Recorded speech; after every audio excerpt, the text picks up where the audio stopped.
start. I don't usually do this, but I want to start with something because I'm dying to get Sean's take on this. We played this yesterday. It's been played a lot. But I want to start with Dan Bongino on Fox and Friends yesterday talking about the Epstein things because I know Sean is going to have a lot of thoughts on this. Saying that there will be video evidence that Jeffrey Epstein killed himself. Dan Bongino said that on Fox and Friends yesterday. In case you weren't here with us yesterday, we talked about this about 9:30. It happened a little late in the show. Yep. Roll this, Phil. Those two cases obviously are of significant public interest. I'm just telling you what we see in the file. I just want to be crystal clear on this. I am not asking anyone to believe me. I'm telling you what's there and what isn't. Right. There is nothing in the file at this point on the Epstein case, and there's going to be a disclosure on this coming shortly. We are working through there is video. That is something the public does not. There's video of him killing himself. No, not the actual act, but the entire MCC Bay. It was only one camera. There's video that when you look at the video, and we will release. That's what's taken a while on this. We are working on cleaning it up to make sure you have an enhanced, and we're going to give the original so you don't think there were any shenanigans. You're going to see there's no one there but him. Right. There's just nobody there. So I say to people all the time, if you have a tip, let us know. But there's no DNA, there's no audio, there's no fingerprints, there's no suspects, there's no accomplices, there's no tips, there is nothing. If you have it, I'm happy to see it. There's video clear as day. He's the only person in there and the only person coming out. You can see it. So, Sean, we gave our thoughts on this yesterday late in the show. Let's get yours. I just want to, after you give your take, I see there's a little something here, the way Bongino framed the wording, that I'm going to just float out to the audience. But your take. Well, I've been saying this probably for the last couple of weeks about, because Bongino and Patel did that joint interview with Maria Bartiromo, and people got a little upset because of what he said about Epstein. Obviously, a lot of us for a long time had firmly believed that there was no way that he had killed himself. I do remember a caller called into this station, I think it was 2 weeks ago, and mentioned he was law enforcement, and this is what happens with people like Epstein, where somebody will get to him and say, hey, look, if, one way or the other, something bad's going to happen to you in here, you could do it on your terms, or you could do it on the jail's terms, essentially, and put him into a spot.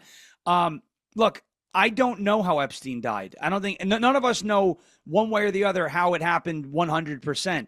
And Dan Bongino, as a podcaster, just like us, speaking about it on the radio or on my show or people on their shows, we can theorize, we can speculate, and make it clear to the audience that, hey, this, and this, A, B, C, D, E, F, and G could suggest that it wasn't a suicide, that maybe it was something else, something far more nefarious or shady.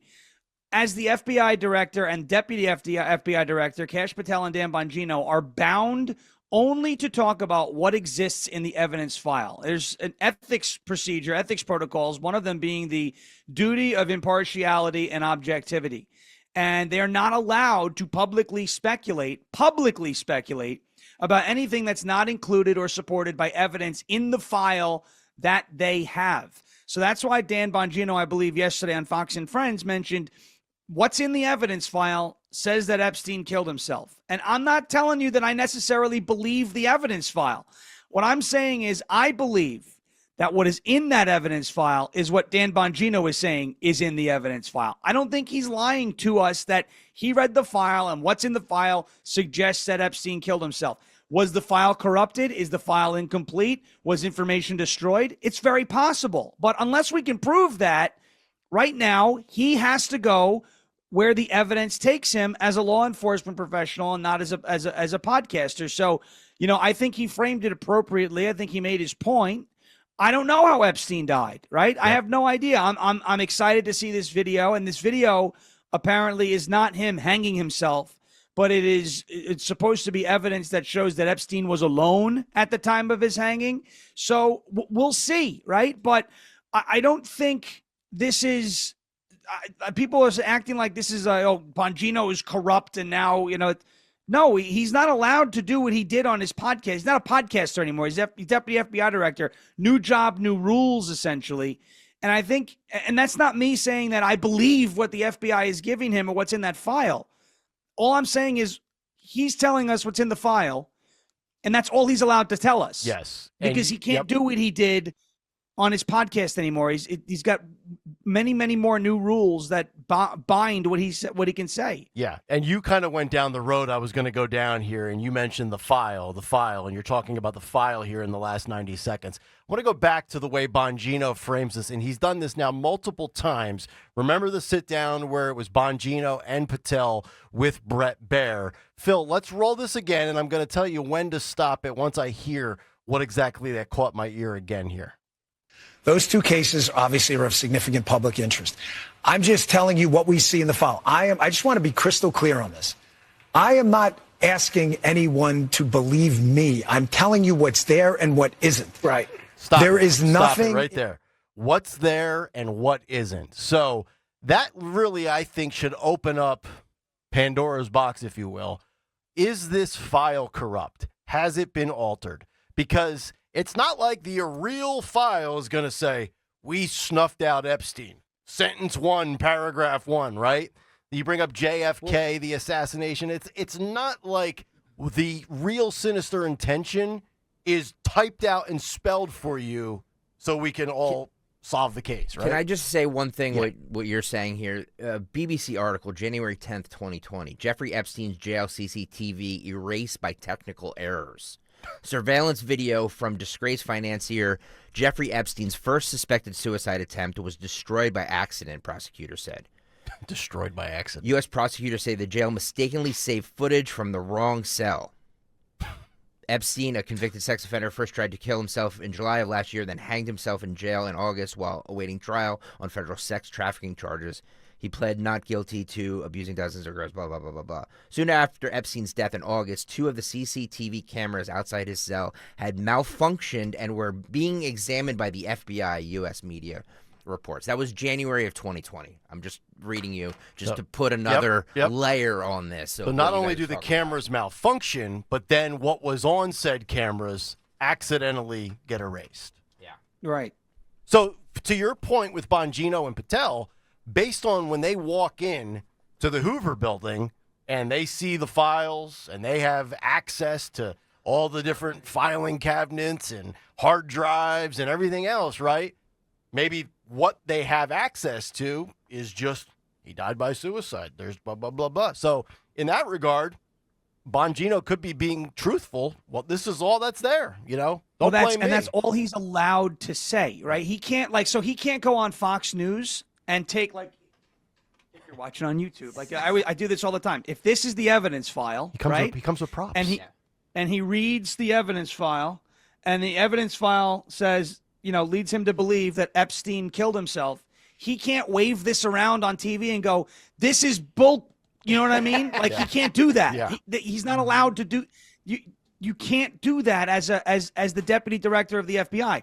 You can do that if you're running a podcast, if you're on a radio show, if you're in the media. You can go, yeah, well, I think the file is nonsense. Well, you can say that because you're not bound by the duty of impartiality and objectivity that the FBI director and the deputy director are bound by. It's really that simple. He can't publicly speculate about the evidence. Publicly speculate, right? That's why he said on Fox and Friends yesterday, I'm just telling you what is there and what is not there. Yep. He is telling us in the file that he has access to, there is no evidence that exists that suggests that Epstein didn't kill himself. Yep. That doesn't mean to me, and that doesn't make me go, all right, Epstein didn't kill himself. No. I still have a ton of questions. Shows you the levels to which they'll go to cover this up to make it look very clean, like he killed himself, because they're presumably, the assumption is, there's a lot of high, powerful people that were involved in this. Well, here's the thing, and Ed Durr, who's on the YouTube chat, brings up a good point. We seem to be really focused on whether he killed himself or not.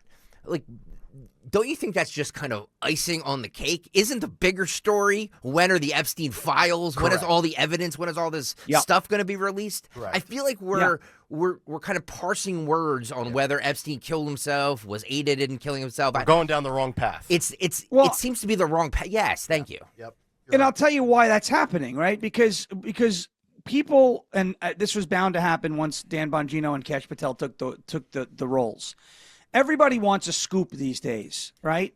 So they look at an answer that any official gives, whether if it's Donald Trump and he said we love Bibi Netanyahu, great guy, they go he's owned by Israel, right? Or if it's if it's a or conversely, like somebody makes an anti-Israel statement and that person, the scoop is they're owned and paid by Qatar or some other country. You know what I mean? Everyone's looking to take words and say, all right, the reason why this person said those words is because of some theory that I'm going to come up with and push on the internet and get some likes and get some views and get some clicks without any supporting evidence. Some people have supporting evidence. Some people have strong opinions, and there's a big difference, right? So what I think happens here is Bongino, as we said, is making comments based off of what's in the file.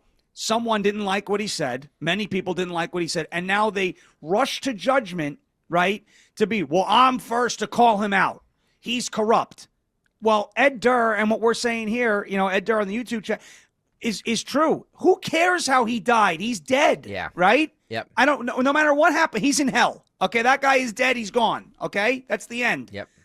But I want to know about his network. Yep. I don't care about how he died. Yep. I don't care what other people think about how he died. Mm-hmm. I want to know who was in his network, who was doing what to little children, what was going on that island. The way he died in the jail cell to me doesn't matter. Right? Yep. That's like small potatoes. He's dead. It's not going to bring him back. It's not going to change anything he did. Right? So why don't we should focus on the more nefarious things, not was his death a suicide? And unfortunately, like people are, they want Bongino and Patel to be like, yeah, Hillary walked into the jail cell with a gun and shot him in the head. Like that's what people want. Yeah, well, and you can also that's what we all know. Yeah, so that's confirmed. I mean, but we all also realize too. I mean, I'm sure if you got, because now Bongino has worded that the same way in multiple interviews. Yeah, I don't know if that's his way of protecting himself. No, Sean's or letting the public know, like, hey, I'm just telling you. Sean is 100% right. He's not a podcaster anymore. He works for the FBI. He has a really important job. He can't sit here. He can't sit here like the four of us are doing and pontificate. Yeah. Like that's just not his job now, anymore. if you get him off the record and you wrap up, the cameras and the mics are done rolling. Hey, Dan. Yeah. You believe that file? He's probably like, F no. It's possible. One more on Bongino. He says one of the ways to rebuild, public trust is to re-examine cases of significant public interest that matter. I agree with this. Roll this. So the moment Cash and I swore in, we realized that the first thing we had to do is rebuild public trust. This is your FBI. It's not mine. I tell the employees every day, you don't own it, you don't own it, I don't own it. It's like being the center fielder for the Yankees. That'll live with you forever, but you don't own the Yankees. It's a proud franchise. The place has taken a reputational hit. There is zero question about it. There were a lot of bad actors. One of them still out there causing us all kinds of trouble. So we had to fix it and rebuild public trust. One of the ways to do it is these cases of significant public interest that matter. We had 2 pipe bombs planted on January 6th. I mean, we were told by partisan actors out there this was the insurrection, the world was going to fall apart, and no one seemed to show any interest in this case. The second we got in, I put a team on it, and I said, I want answers on this. And I'm pretty confident that we're closing in on some suspects. We got to. The reason, by the way, I use social media with these cases, I'm trying to communicate on social media, is nothing's by accident, guys. I do nothing by accident. Every time I put a tweet out on it, we get tips. We got a fascinating tip on one of these cases, one of the 3. I don't want to say which one, but I'm pretty confident that we're going to close out one of them, hopefully shortly. And in the cocaine in the White House, I saw someone on social media, which is fine. Everybody's entitled to an opinion. We work for you, but said, I don't care about the case. Yeah, I do. I was a Secret Service agent. A potentially hazardous material made its way into the White House. Nobody seems to know how it got there, and nobody seemed to investigate it fully. Like, what planet do we live on where that's not of public interest? So, which one do you think he's alluding to that they're close to solving? Do you think it's the pipe bomb? Do you think it's the cocaine from 2 Julys ago? I'd like to think it's the pipe bomb one. That's the one that I think carries more weight with me. I kind of have my belief as to what it is and who had the cocaine in the White House.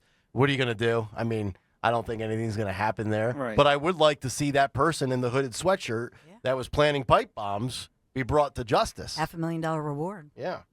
Yeah, I think it's the pipe bomb that they're close to closing. Next, I think Ed Martin made some comments that he's also working with the FBI to try and solve that case, and they've been looking for the identity of that person for a long time. It's just, to me, it strikes me as odd, right? That we know the identity of, grandmothers who went inside the velvet ropes and said a prayer inside the Capitol, but we don't know who put a bomb outside of the DNC and the RNC on January 6th, right?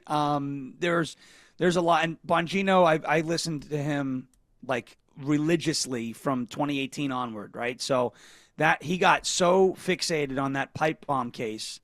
He wants to solve that case. I think that's the one that he's talking about, that they're close to solving. One more on the Epstein thing. Mike Benz, I don't know if you guys know him. He's a former official with the U.S. Department of State and a current executive director of the Foundation for Freedom Online. Says that it's no coincidence that Epstein killed himself under Bill Barr's watch. Yeah, I've never liked Bill Barr's explanations publicly. He explains. Roll this. Bill Barr was the head of the Justice Department when Epstein Fat Bill died in prison. I totally agree with your analysis. There's no way both security cameras glitch out, both security guards fall asleep, the visitor log page is ripped out of the notebook, and who was the head of the Justice Department at the time that happened under? It was Bill Barr. Bill Barr was the CIA's mop-up man. He told his high school guidance counselor, this is in his own autobiography, that his dream job was to run the CIA. His first job was working for the CIA. His first 7 years of his career he spent at the CIA. He went to night law school while he was at the CIA, basically worked through law school with the CIA. His first job out of law school was protecting the CIA from the Iran-Contra investigation when the CIA was perceived to have gone rogue, to work in tandem with Santos Traficante and the whole Tampa and Louisiana and network and Miami in order to run guns to the Nicaraguan Contras and to work with all the different paramilitary groups that needed guns and laundered money all over Operation Condor and Iran-Contra there. When Congress tried to investigate the CIA, it was Bill Barr. Literally, the Washington Post described him as the mop-up man, the CIA's mop-up man to block congressional inquiry into Iran-Contra. He then becomes the head of the Justice Department twice, the second time under Trump. And not only that, Bill Barr's father, Donald Barr, was the mentor to Jeffrey Epstein. He was literally, was a student of Bill Barr's dad at the same high school. Unbelievable. When it walks like a duck and talks like a duck, it's usually a duck. You see that all the time. And you go back to this case, you hear Epstein's brother with the way the imprint was left around the neck from the hanging. And then you just add all these pieces together. It doesn't add up. It doesn't make sense. It's actually insulting for people to say, yeah, no, he just killed himself. It's that the camera's coincidence, accidental deleted of the footage. It's just, human error, right? I just also heard, by the way, Bongino and Patel, but specifically Bongino, they talked on Fox and Friends yesterday about the July 13th assassination attempt. We knew that Thomas Matthew Crooks was cremated, but did you know they also hosed down the roof that he was on? So like within a week. Yeah. Come on, man. It's not conspiratorial. It's just common sense. That's one of those other ones where Bongino again was given the evidence, and they made a statement that he acted alone, which I don't believe. I don't believe Thomas Matthew Crooks acted alone. I don't believe it's possible, right? But again, what he's been given. Think about it. If Dan Bongino is given evidence at that position, and the evidence says that Crooks acted alone, and he comes out there and says, well, Crooks didn't act alone. Now he's got, he's basically throwing the Secret Service under the bus as the deputy director of the FBI, and you're having all of these institutional bureaucratic clashes. Mm-hmm. So again, he can only talk about what the evidence shows. And if the evidence that he's been given says that Thomas Matthew Crooks acted alone, that's all he can say. I don't believe for a second. Like, I feel more strongly. Is that the way you're supposed to phrase it? Don't ask me. I have no idea. Right? I feel more strongly that Crooks had help than that Epstein didn't kill himself. Right? Yeah, so I believe it's more likely that Crooks had help than it is that Epstein was murdered by someone and didn't actually commit suicide. There are I think some holes in the Epstein didn't kill himself story, such as you mentioned Epstein's brother with the mark on the neck. Well, that mark on the neck came from Dr. Michael Baden, who was also hired by George Floyd's family to push the narrative that he died of asphyxiation, when it's called into question, was it asphyxiation or was it fentanyl, right? So, Michael Baden is basically a hired gun autopsy doctor at this point, where a team will bring him in and will pay him a lot, and he will basically say what he wants you to say. Now, Baden in the Epstein autopsy never said that he believed it was homicide. He said it's more common to see this type of injury with homicide, but he didn't call it a homicide. Right. So there doesn't exist a file or an autopsy that says Epstein was murdered. There's Michael Baden's autopsy that says it's more consistent with homicide than it is with suicide, but he didn't rule it a homicide. So I think there's more holes in the Epstein didn't kill himself story than there are with the Thomas Matthew Crooks acted alone. So I don't think Thomas Matthew Crooks acted alone at all. Yeah. He's communicating with people with encrypted phones and all this other stuff. Maybe he was in a signal chat with Pete Hegseth. I don't know. But, I'm just kidding. I don't think Pete Hegseth had anything to do with the assassination. My general rule of thumb with a lot of these big stories is when the attempted assassin, the shooter, the killer, is deceased, they kill him, and there's all sorts of oddities, and then the story disappears from media coverage. Oh, yeah. That's usually the red flag for me, right? Like the Parkland school shooting, I don't think was, a false flag or anything. I think it was just a sick individual. Go to the Vegas shooting from MGM down into the country concert, that story disappeared. It just vanished, right? Something's up. We still don't know the motive. Yes. How do we not know the motive? That guy was able to carry bag after bag of ammunition through a casino where they've got cameras everywhere, and nobody noticed anything. So that's where I'm with you with Crooks, with Epstein. The ones that there's a lot of boxes that you have to check. It's like a DEI list for a Democrat, right? If the story disappears from the media, if the killer is cremated and everything is scrubbed, his house is cleaned out. By the way, Thomas Matthew Crooks' house has apparently been completely wiped clean. The parents don't even come out of the house. It's a bizarre story. I find it hard to believe that a 20-year-old can get 130 yards away on a large object. Even if Jimmy Kelly was the head of the Secret Service, he would say, "Somebody cover that roof." Yeah. By the way, Jimmy Matthews brings up a good point. Virginia Jeffrey or whatever. She didn't kill herself either. That is bizarre. This whole thing stinks. That was a bizarre story. Yeah.